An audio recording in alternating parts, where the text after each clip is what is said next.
session is really about understanding how we sort of change the face of what this inclusive economy looks like. So right now we work with approximately 1,000 small businesses a year. 8,000 during our entire history have been through our program. And these small businesses have come together to create over 160,000 jobs during this 16 years. So all that's great, but let's look at the hard data. Generational wealth is not being created here in this country. We were initially inspired by the Federal Reserve Bank's Color of Money report, the statistics that Darrell mentioned in terms of the $250,000 of wealth for white households versus $8 for black households and versus just $11,000 for Latinx households. It was really the impetus for us to establish the Foundation for Business Equity to scale black and Latinx businesses as a means of addressing the wealth gaps here in our city. Latino community in Philadelphia observes almost a 40% poverty rate. The high level of poverty has persisted through more than 3 decades of economic cycles, including the latest economic expansions. To be equitable, economic growth should accrue to a broad base, including the poor and underrepresented groups. It should impact the sectors in which they work. It should impact the neighborhoods in which they live. It should employ the skills that these residents have, and it should improve their overall quality.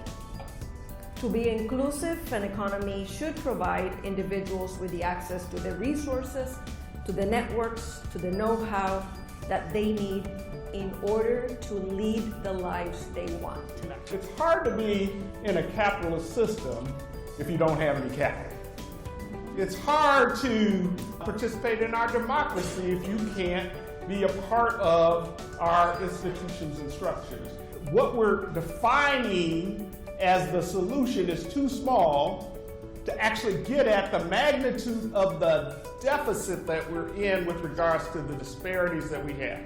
So in order to include all of us in the system, we're going to have to do something pretty disruptive.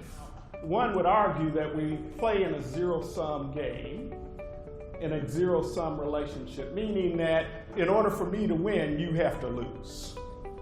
Right? That's the zero-sum framework that we've set up. When actually there's enough wealth in this country for everybody to do well. Did you know that? There is enough wealth in this country. In fact, we have folks that have more money than they could spend in 100,000 lifetimes. 100,000 lifetimes. Yet, here we are, I'm going to get over on you in a zero-sum relationship. So we need to reframe this question. So data is critically important, but a surface approach will no longer carry us into the evaluation that we're seeking as a collective of this work around creating an inclusive economy. I'll give you an example. When we first launched our Minority Business Accelerator program in the upstate of South Carolina, we knew there was a need, but we weren't sure exactly how deep the need was, the severity of the situation. We did a minority business landscape study and recognized that we had 6,000 minority businesses that were established and operating in the upstate of South Carolina, specifically in Greenville. And we brought that data back, and a lot of people said, well, that's good. 6,000 businesses? Had no idea. That's a large number. So that means that there are businesses that are part of those underserved populations that are seeing it fit to be capitalist. But I said, no, we have to dig deeper, pull back all of the layers. And what we realized is that of those 6,000 businesses, on average, those businesses were employing 2.5 individuals.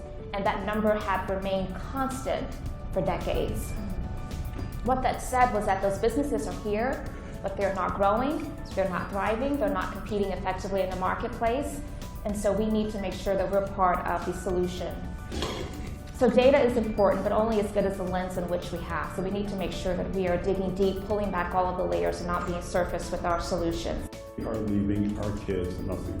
So we have to take steps right now to change that dynamic. So we are challenging ourselves at Interise, and we ask you to challenge us at Interise with your thoughts on the different changes that we can make. We can't do it alone at Interise. As I said, we're trying to boil the ocean. We need to come together, all of us in this room, in the community, to take it a step further about how we can make this a more inclusive economy.